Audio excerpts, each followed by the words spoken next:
what kind of support system have you put in place, right, to also support the customer on the third level, right? That when there's a problem, he doesn't just want to even know that there's a problem. Some companies just send a message and say there's a problem, and that's all. Okay, yes, there's a problem. So what are we doing about it? Do you understand? What are you doing about it to fix that problem? Clearly communicating that to the customer is also important, right? Termii and Emmanuel said something during that conference, which stuck to me. It was like that for every agent that is on ground, when a card is not going to work, not when it is happening, before it even happens, whenever a card network is going to be down, before it gets to the customer's endpoint, that every agent across the country knows that card is not going to work. So it means they've already notified them beforehand, so that when somebody places the card, it doesn't have to start waiting and say, network downtime. He already knows beforehand that Zenith will not work. So when you are coming with Zenith, sorry, Zenith is not working. You understand? That saves that guy. You will retain that customer faster than when he has put the card there. He now waits for like five seconds or something, and then that minute is really waiting. Get him really upset, right? If the thing does not now work, you've just wasted his time.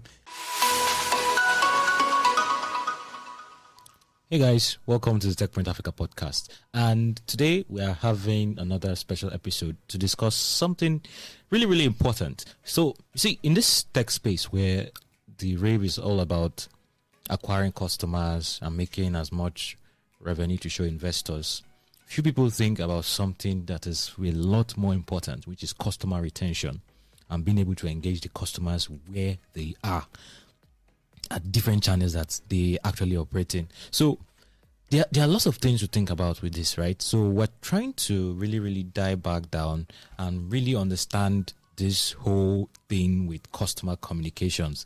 That's why we're having a really, really special guest today. And he's the CEO of Termii.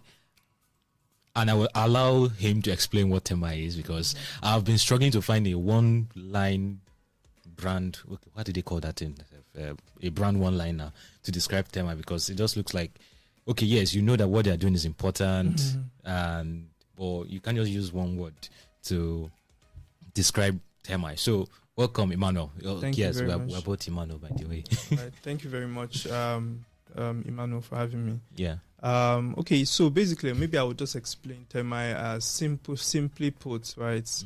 I think people overestimate what we do, right, to try and give it different names, right? Even I did it at the initial stage, but after a while I asked myself, what is, on the basic level, what are we, right? And I just said, we're simply just a communications platform, right? So the fact is, we're a communications infrastructure, right, for businesses, basically. So think of all things communication for a traditional tech company that is trying to start, that has already started, is in their growth phase, and the ones that are already doing absolutely well, basically, right? So that communication stack they need for their products to work effectively, right? So we provide that, right?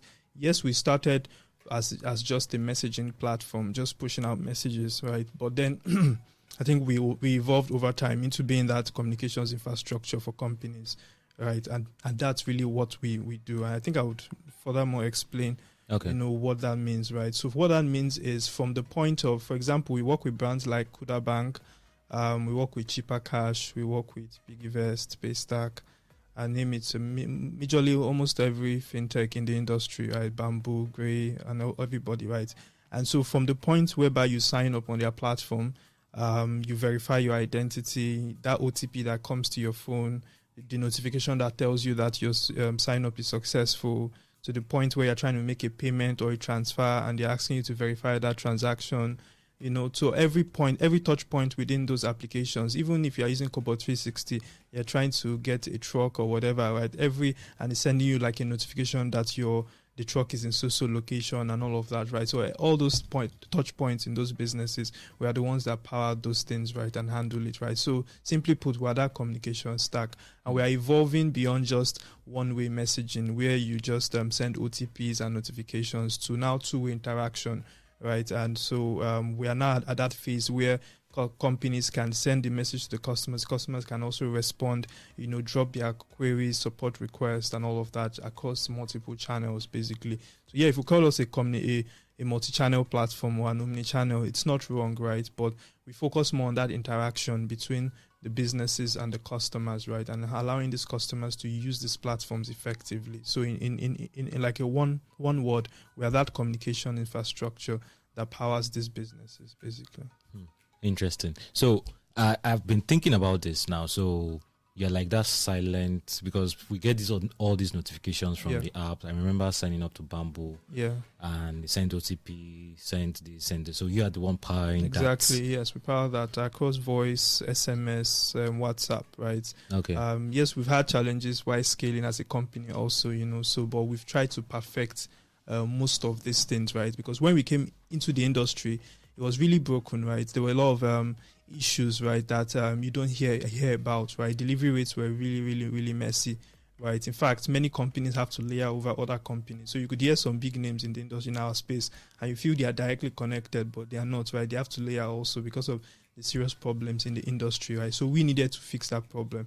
So we really dug deep and, making our deliveries extremely fast, making our response also back to your system very fast, building infrastructures, not just channels right now, but infrastructures that make the whole comms cycle very, very effective, right? So even how you make payments, we have to make it simple and really, really effective.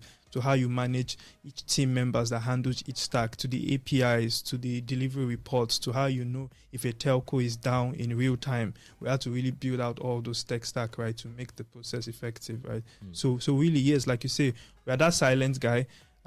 Previously, maybe we're not really out there, right? But as we start evolving, right, maybe we start coming out a little bit, right, just to also spread the word, basically. And, we're also moving to a stage where we're going to be having a consumer-facing side too, right? Okay. So maybe that's why we're coming out much more often, basically, right? And like that. So, yeah, we are that silent guy that powers these companies, basically. But our goal is that these companies can work and operate effectively, and that's why we do what we do. Yeah. Can you give our podcast audience a little teaser on what you are bringing for consumers? Okay, yeah. So for the consumer side, it's quite simple, right? It's simply, I think we announced it during our launch, our last events that we had. So it's simply just a platform that it's like an app. So okay, so we are fortunate to have one of our investors being the guys that power most of the smartphones in Africa, even in Nigeria, basically. So we are working to really make that happen. But the point is that we are just building like an app whereby consumers can receive OTPs, notifications, and they can also engage brands, right? Support requests from each of the companies they use. Now we have more than 1,800, over 1,000 financial companies that people use every day. Right, from the likes of the Chipper to the Paystack to every touch point that you use every day. If you are saving, if you are doing crypto, to Yellow Card, to Busha, to everything that you are doing, basically, right. If you are in the urban areas, we are powering all of that. So even the TZT and all those things, we're powering all of that, right. So and we thought to ourselves, right, we're powering all of these guys, right, and many of them are repeating the same customer base, right. Sending SMS to all these guys, right. Why don't we just have a single app that a single customer can have, and all these companies that the person is interacting with will all be pre-installed already on that app, right? So you could get your OTPs, notifications, pretty very, very easy on that particular app, without some of the issues that you have, right? There's many issues that I cannot talk on mic that you have on those other channels, basically. Not because the companies that have issues or Termii has issues, no, it's just because of the framework that we have. You understand what I mean by framework, right? So some things cannot, it's very difficult to bypass some of those framework, right, because of those, right? But, with our app, right, it will make it much more easy for businesses to interact, right, while still complying with regulations and all of that, but still being able to interact with these businesses. And the businesses, the customers can also interact with the businesses to drop their complaints, requests, and also get back and all of that, right? So just a single app that really powers all of that. It does much more, but I don't want to bore you with the details, basically. So that's like a consumer-facing side of things, where the businesses can touch points, right? And you don't need to do much integration.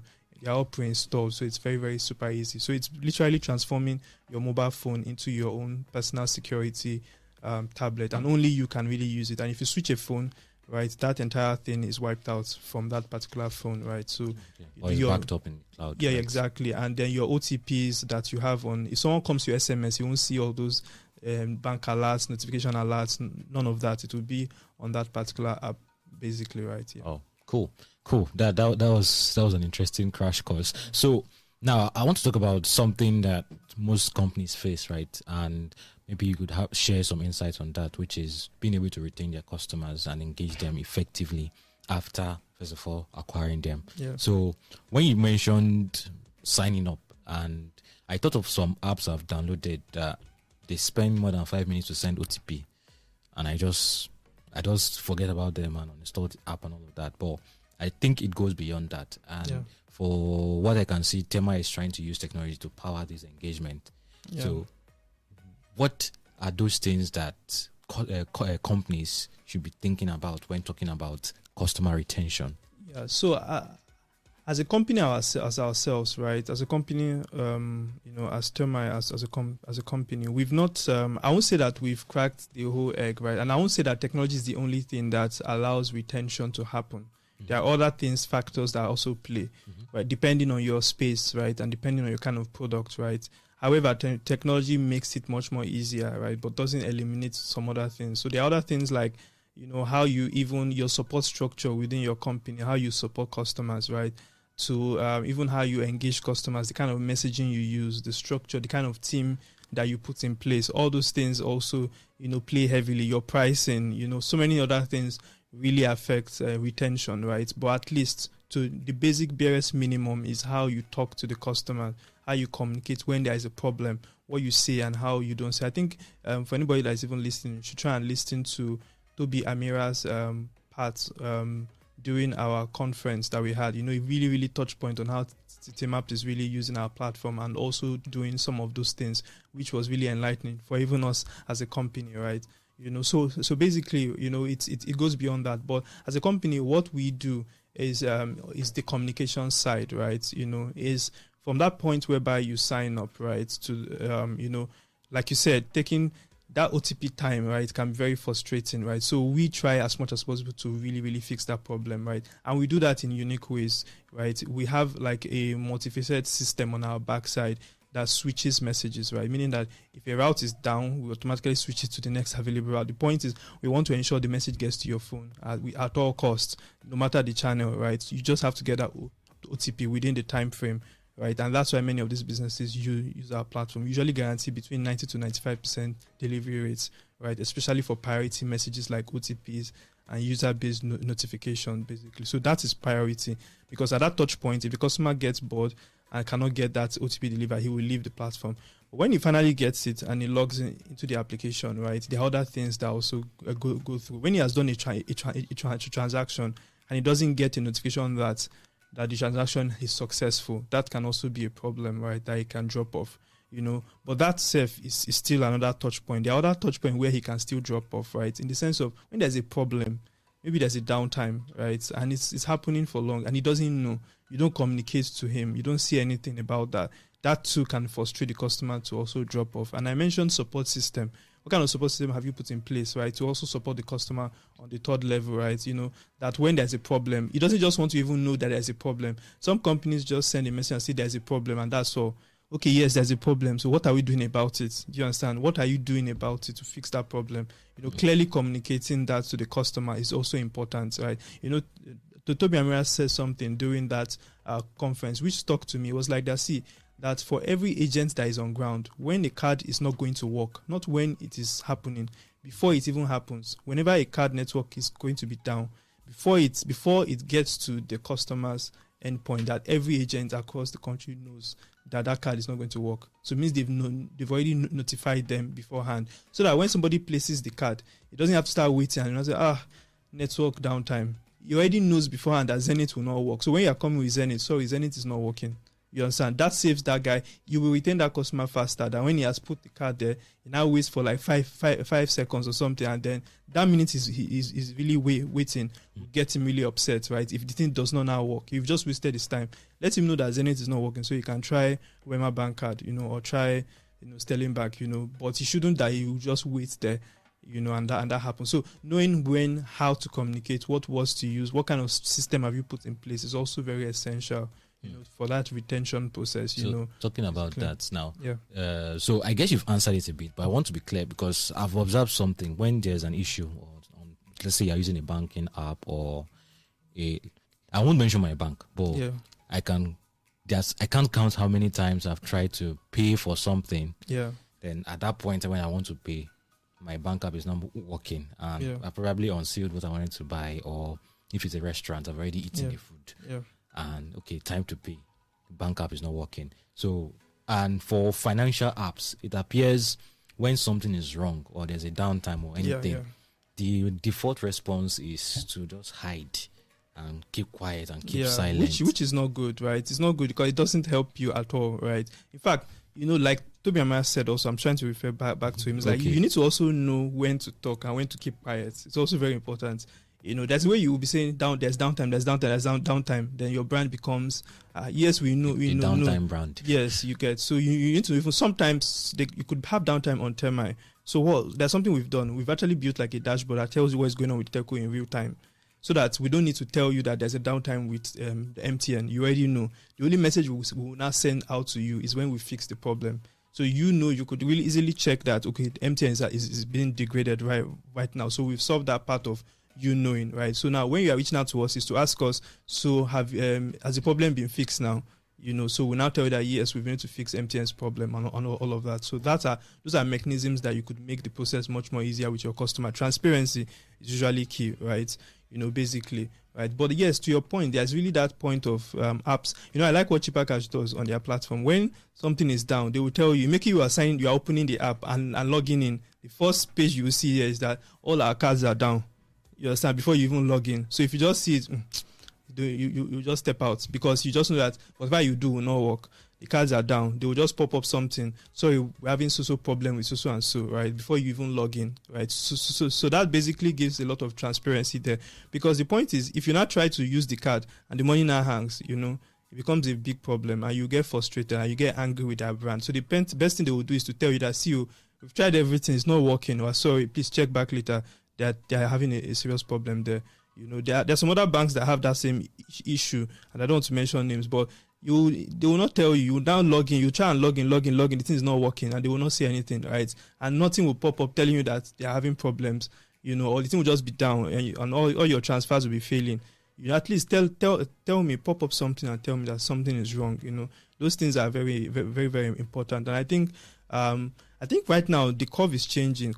Consumers have started forcing brands to speak out, because if you don't speak out, they will just tweet. They will just tweet about it, and that you will not like it because it will not start trending. So basically, I think companies are being forced now, right? But the point is, it's always good to communicate and be transparent. It really helps save you a lot of headache. Okay, so now coming to us consumers, now there's this fear, especially you just mentioned tweeting, right? On some days you go online and you see the app where you save all your money is trending, and you're like, what's going on? Let me go and withdraw my money. So is there anything we should be aware of, and maybe companies can actually help us during this period, especially for fintech companies, especially?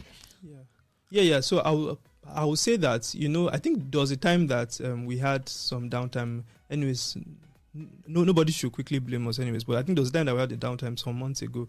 And people were just blasting Piggyvest. Actually, it was us that had the problem. So you're the one that made Piggyvest trend. We're just and we had to quickly fix that problem, right? And really make it work, basically. And it has been really awesome. We've had a serious, amazing relationship with Piggyvest, basically, and they're really an amazing company, and they always respond very fast, right?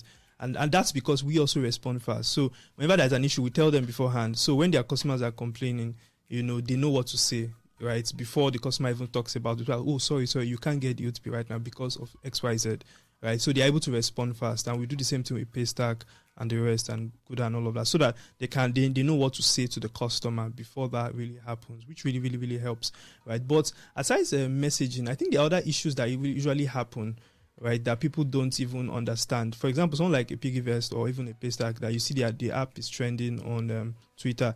At times, the point is that any business that relies on third party, right, you can't entirely eliminate. Even Toby Amaya said it in that during the conference, that you can't entirely blame the company, because the truth is that the consumer is blaming Piggyvest, but really it's not Piggyvest's fault. Why? Because they are using a switch. Imagine when cards were down, that's when everybody that's using everybody. Yeah.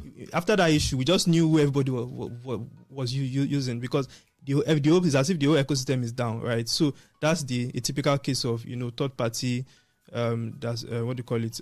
Platforms that people use, and then in some businesses you can eliminate third parties. Now, who would have thought that a Flutterwave is also using third party in many levels? You wouldn't have known now, right? Until they now announced that they've gotten their switch license. It means they were using a lot of people, right? The same thing with even Termii or some other guys. They are all using third parties.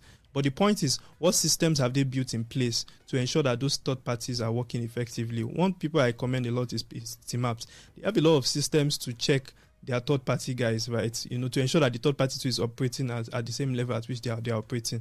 I'm sure if you're working with Termii, you understand how very diligent they are on managing third party platforms, right? So it's really important, right?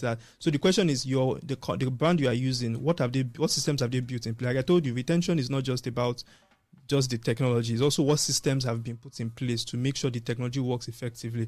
Because technology will always fail. It happens. It just happens. Yeah. You can't avoid it. But what systems have you put in place to recover? They call it recovery systems. What systems have you put in place? For example, in my own company, we have recovery systems for every route, whether it's for WhatsApp or for voice or for SMS or whatever, right? Because we know we are still using third party. As long as we are not the telco ourselves, right?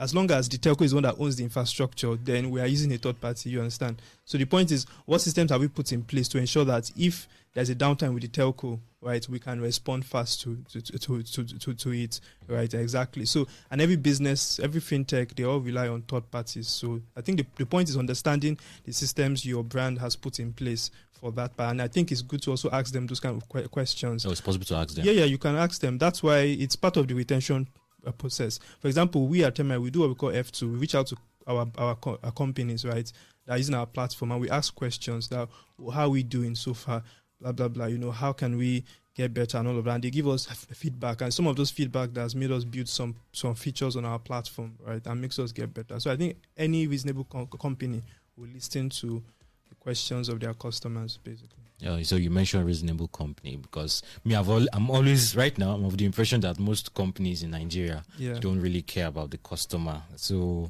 especially if they feel their product is very important. Yes, some, but entirely no. I think also you need to also put yourself in the shoes of these companies, right? The pressure is much. Imagine having over 1.5 million customers, right? Imagine you are the one running it, basically. See, forget that they've raised a lot of money. Money is not it, right? In fact, even that money you've heard they've raised, it doesn't also work like that. It doesn't mean they can put all those money in Nigeria into Nigeria and make some things work, right? Some companies have to rely on the way structures work also. Yeah. If you raise money in USD currency and in Naira, the Nigerian entity has to run on its own, different from the US entity. I don't know if you understand. So that's another discussion entirely. So even in the Nigerian entity, there are certain things that they are also handicapped with. So you can't really blame them entirely when you say that they are not putting certain things in place. No, right? So they have so many customers, so many support requests. Even in my own small capacity as a company, I see the support requests so much. On just people just resume 8 a.m.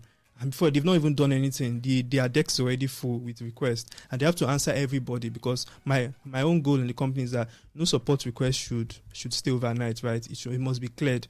I don't like saying new tickets unattended to. Everybody should be attended to at the end of the day. So imagine that we are even dealing with businesses. You are dealing with consumers of over 1,000, maybe like 1 point something million customers, and they are all trying to talk to support requests. Just paint that picture. It can be very, very frustrating. I know you say, well, it's their job now. I'm giving them money. It doesn't work like that, right? So sometimes I think some of them put extra effort, while some they put the effort, but perhaps they can do more, right? So I don't entirely think that every company just wants to ignore their customer. No, I think it's also part of the systems in place, right? Maybe the senior management has put some systems, but maybe down it's not really been implemented as much, right? So I think some companies can just go back and look into the process. I know, and that's how many companies churn customers, because they've not done the process correctly, right? That really helps. Yeah, that makes sense, because I just remembered one company. I use them a lot, but anytime there's any issue, I don't go to the customer care, because I know the founder. I just call the founder straight. Mm-hmm. And I always feel somehow, because I'm like, what if I didn't know the founder? What if I was just a regular customer? That means that business gets lost. Exactly. What happens? So I don't know. And I don't. Maybe there's something to be said about how we train customer service talent in Nigeria, or I think it's also it's a question actually for many founders, right? Which you need to pay attention to. I think for any, like I said, reasonable company, they always pay attention to their customer support, because that's really the touch point with the customers, right? And if that place is not done, in fact, in my own company, one thing I've done is to make CS to be very, very close to engineering. So CS and engineering, they work like very, very closely, right? CS engineering products, they work like that's the entire company is everybody relies on CS team. So CS team is more important than even engineering or product, basically, because we feel that if they mess up, right, everything is going to is going to be very bad, right? So, we pay attention to those CS guys a lot, right, to ensure that they are getting what they need to really make their work, basically. Because if you build amazing products, the customers are having problem using it, right? There's no way an engineer cannot talk to some customers, because he will say this is working now, and the customer is like, it's not working. So you need that CS guy to interface between to really interface between the product and the customer, right? And that's where some businesses miss it. So some founders don't really put those things in place, or they don't pay attention to that CS aspect of their product, right? They pay attention more to the development, the new products they push. But that support side, they really fail on it. And that's why we are even building a support system now on our platform for companies to really, really help that support side, because we realize that thing is very, very key, basically. Okay. Sorry about that. Yeah. So this is, I'm now thinking, you mentioned companies that have like 1 million customers or 2 million customers. And how do you suggest that they navigate?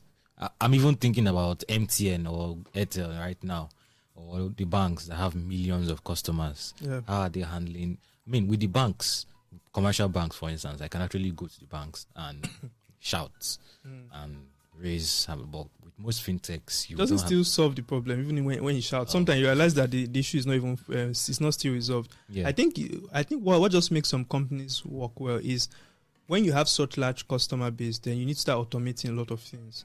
Okay. I think that's where automation comes in place. That's why you see the banks setting up chatbots, setting up this, setting up that, right? So that's even why we are launching the mobile product that we talked about, right? It's an extension, because the truth is that to a large extent, you need to outsource some things. When you become a big company like that, you have to start outsourcing a lot of things. So we've even realized that even security, you need to outsource it, actually. Because imagine you are the one that is generating the OTP or securing all of those things. They are prone to be issues because you might have not factored in a lot of things. And if your system is compromised, compromises the entire chain. But once there's somebody, that you're outsourcing that particular layer, right, it's able to secure your platform even much more better, ensuring that company is complying with everything, that's needed to be compliant. Same with that customer success part too. You could build your own tools, but at times you need to leave it for the company that can do it which more better, right? So the point is, I think by the time you have that skill, you need to start outsourcing. You need to outsource, and then you also need to begin to automate. When I mean outsource those automation points, right? Build the automation side within your system and outsource some other points, basically. You don't have to be the communications guy when you are doing a fintech product, right? It makes your platform really, really messed up. So you see that many of these brands, these big brands, they actually automate so many things. Even the banks, if you know the amount of vendors for support that they have, right? Mm-hmm. So they even have physical support centers. They have the apps, the online support channels, all of those things. They have to leverage all of that. So as you begin to scale and you have thousands of customers, millions of customers, you need to start automating those things and linking multiple channels. That's one thing we're also doing. We're trying to introduce new channels, RCS, USSD, all the available channels, right? So that the companies don't have excuse. In fact, even Facebook, Twitter, DMs, all the available channels, we're trying to bring everything right into one, so that wherever the customer is, whether it's via email or whatever, you can support them effectively, and all your teams can have a very big overview, right? So manual things cannot even play anymore. Right, even the banks, right? You sit down in the bank, you go and complain. It won't still solve the problem. Why? Because the person that might resolve it might be far away. But if those things are automated and if it's on like a system, it makes it much more easy for the guy that is in that. So that will fix it. But that guy that will fix it might be in JOS, right? To be able to fix it quickly and respond back that he has fixed it. That I think in the past, if you go to the bank and see you are resolving something, they'll tell you that, sorry, we're sending a mail to the person that's going to resolve it. Please, can you wait? I think that's what they used to do before. But now I don't think that will really work anymore. Something that they can do over WhatsApp, and quickly chat with the guy and fix that issue. Sort of sending an email, that you'll be waiting for hours, before they can really resolve it. So. Oh, all right, cool. So then, for companies that don't have the luxury of putting this large level of automation, how? Yeah, there are free tools now. There's really no excuse, right? There are free tools that you can use, and besides, that's why we have platforms more on a per billing model than the subscription model. That's another thing that Termii does too, is that we've introduced in fact, our entire platform is built on per billing model, meaning that you pay for what you use, right? So it's easy for you to monetize some of those, or even pass the cost to the customer that you are serving, so that it could make it much more easy. So of paying one big subscription fee, that it would be very difficult for you to pay. And more importantly, exactly, it's in Naira. Exactly. And there are many free tools also that you can use. I don't think there's an excuse. Okay. Just finding what works for your business at that point, right? Sorry. Yeah, sorry about that. Yeah. Sorry about that. So it's finding those tools particularly that works for your business, right? And using that tool to achieve what you want to achieve, I think, right? So that's really how it works, basically. Oh, all right. So I think I've learned today to cut most of these companies some slack, because you have to actually. It's not easy, to be honest. It's not easy. You'll be so shocked the pressure that the company is having, from the investors to the team members to the customer. It's a lot, basically, right? And some of them, it affects. But then where we shouldn't cut them slack is also in their structure. Some of the problems some of them have is because of the structure they've also put in place within the company to handle some of these support requests, right? The culture, all those things are also very important. If you have a culture that everybody's just laid back, right? Support to be laid back, So all of those things are also very important. But then, if you have a large customer base too, it can also be a challenge, basically. So. Yeah, that large customer base. But at least if you have that large customer base, you need to also think proactively and put systems in place. So back to systems in place. Systems. That's an interesting one. But so far so good. Termii has built in silence and all this while, and I don't think that's something people in the ecosystem actually. How do I put this now? It's not something you see often, right? So are there lessons you would say you've learned from building very, very, very low key since 2014? That's about 8 years now. Wow. So yeah, are there any lessons you've learned so far that you think young and upcoming entrepreneurs can also learn from this man? Yeah. So I won't say we've been existing since 2014. I would say yes, perhaps maybe on paper the company, but not necessarily the products that you see right now. Okay. Right? So the product that you see right now is roughly around 2 years, right? I say 2 years. No, it's roughly around 5. That's 2017, October 2017. Right? Okay. So that's the product that I'm seeing currently. That's when it really came out, right? So that was 2017. So pre that time, it was more of I would say R&D, figuring out the market, right? Understanding what works, what does not work, and like that, trying different things. Also, attending accelerators, all those things, trying to figure out what works basically. I think when we really knew what works basically was around that 2017, and then post YC in 2019, 2018, 2020, we built another platform entirely from scratch. Right, because the previous, what we thought worked was not really the main thing. So I'll say the whole direction of communications as a service that we have right now was post YC. Because I remember very well, it was at YC, I and my co-founder just sat down and we thought about it, right? We're like, this platform is not working, that we need to pivot, right? So we had to really break everything down, restructure it from scratch and really target the customer base that was paying for the service at that time. And there were very, very few at that time. Right, but we noticed they were paying consistently, so we knew that this was a pain for them, and so we decided to really, really focus on that. And since then, that has grown into something basically, right? So yeah, so I would say that. So in terms of building from low key, I would say we were building low key. I would just say that we were figuring out the market, right? We didn't know what was working, but we're learning from the customer base, and as we're learning, we're figuring out things basically. But also, I would say, yes, we built low-key. Well, I think it's the nature of our business. Yeah, the nature of the business does not really require us to, be running billboards and all of that. That would be, not focusing on the right channel. I think for a long time we focused on Google Ads, right? So we did a lot of because people search for all of those tools a lot, right? And that's really where we focused on. So I think it's just the strategy. I think strategy changes as companies change, right? So as your company is evolving, you'd have to change the strategy, right? So if you're a low-key company, you need to also change the game, basically, right? So I think that's where it works. But initially, it's just knowing what works for you at that early stage, right?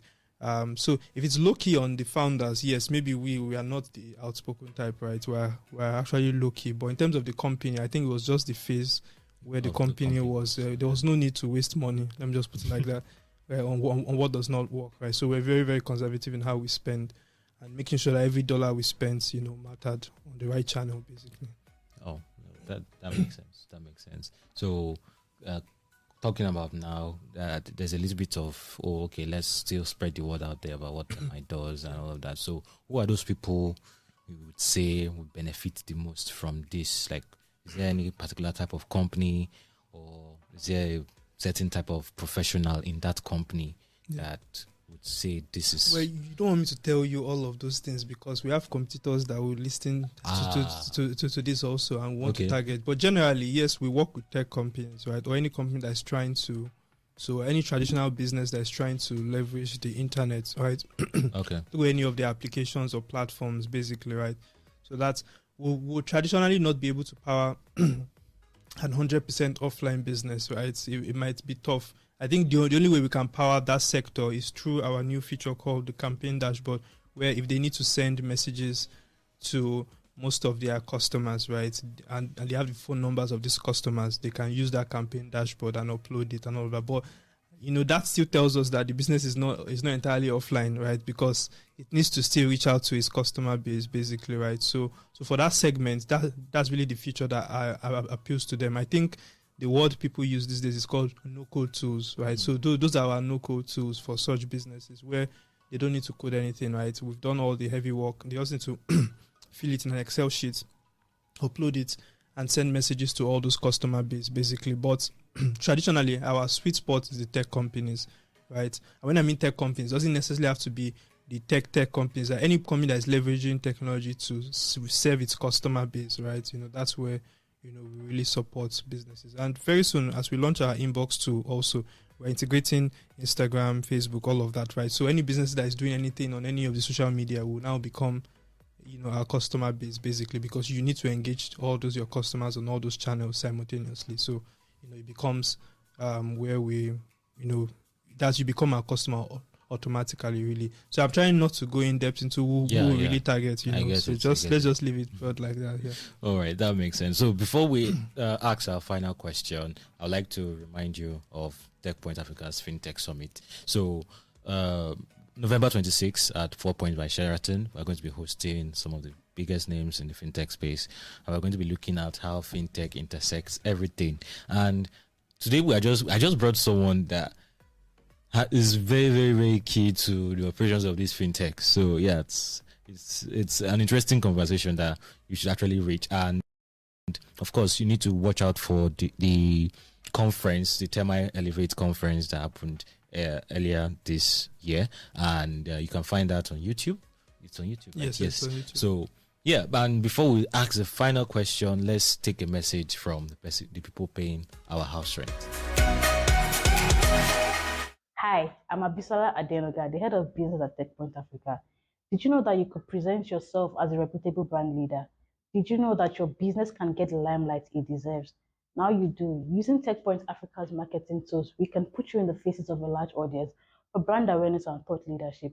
To do this, reach out to us by sending an email to business@techpoint.africa or click on the link in the description below.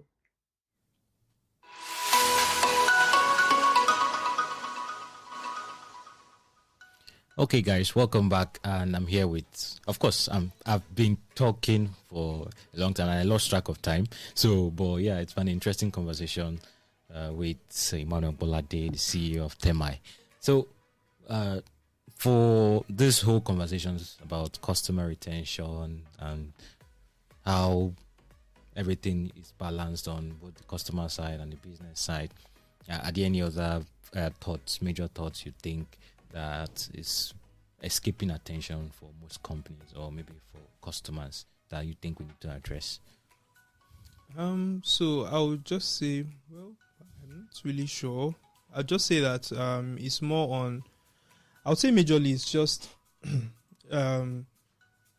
because of the kind of businesses that we deal with, right? We deal with, like I said, a lot of fintechs. We deal with logistics companies. We deal with health companies, and all of that, right? So is I would say it's really the kind of messaging that you use to engage these customers also matter more than the technology itself, right? So focusing on the kind of messaging, right? So some of the things that we're also working on for futuristic stuff is also drilling down into your messaging, right? Helping you to suggest, based on location, based on region, helping you to, optimize, based on the sector and all of that, basically, because the messaging also is key in that whole process, really. So that also matters in the customer retention side, So I think it's very, very key, basically.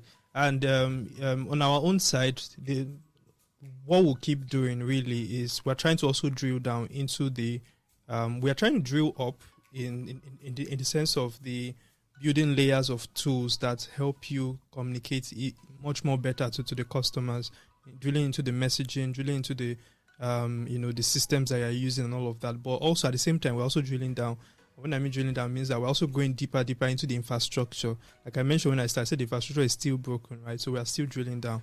And I think in some coming months, you understand what we mean by drilling down. It means that we are going deeper into the infrastructure side, into the regulatory side, trying to go down there, right, to try and fix some of the problems, basically. Because the more we build up, right, and if the foundation is not well laid, right, whatever you are really building would eventually, come crashing down, basically. So we're trying to ensure that both ends are working, right, and those kind of things cost resources. So I think for businesses, they need to put budget out there also. I think some businesses try to shy away from putting budget for communication because they are trying to cut costs. But at the same time, it now begins to backfire and affect their business also. So just the way we too are creating budget for down and up, right, these businesses to have to also set aside the right budget for those kind of things, because you can't bypass something and you want it cheap, but you want it to work, right? It doesn't work like that, right? You need to set the right budget for those kind of things to make sure that, because your customers are key, the priority is the customers. And so if you don't set the right resources, the right budget to reach these customers, it will affect the entire value chain that you're creating for your business, basically. That's a really interesting one. So let's keep a pin on that, because I feel like I have other questions to be asking you about the whole customer business things. But of course, we could have a part 2 talk about this. So it's yeah. All right, but this has been really, really insightful, and I'm looking forward to seeing more businesses improve on their customer communication structure. And I feel like I bash tech companies a lot, especially tech companies. But it does seem to be focused on all the flashy things, the raising money, the valuations. Or you need to focus on the business itself. Business it should itself. work. The platform should work. Yeah. And if there's an issue, okay, let me know. Communicate with me. Don't make me feel like, why is this one coming to disturb me? And that's what I've been thinking. And I hope a lot of people get to watch this conversation. So far, so good. So thank you very much, man, no problem. for joining us today. Coming. I appreciate it. Yeah, thank you so much. So, guys, thank you for listening and watching the Techpoint Africa podcast till this point. And if you've been following us, you know to catch us on YouTube, on Instagram, on TikTok. I love you, TikTok guys. And of course, you can see us on Twitter and LinkedIn. Then for the people who have been with us right from the beginning, from the very, very beginning, you can find us on Google Podcasts, Apple Podcasts, Spotify, Stitcher, iHeartRadio, or anywhere else you get your podcast. Of course, don't forget to share, like, and subscribe. Then provide feedback. Give us feedback. And don't forget to check out the Termii Elevate conference on YouTube. And of course, you can also see the articles we've written about Termii and the journey from Lagos to San Francisco. It's a really, really interesting read. And you can also find that on the Techpoint Africa website. And of course, you can check out the Termii website itself too. So, see you guys on Thursday. Bye-bye. Thank you.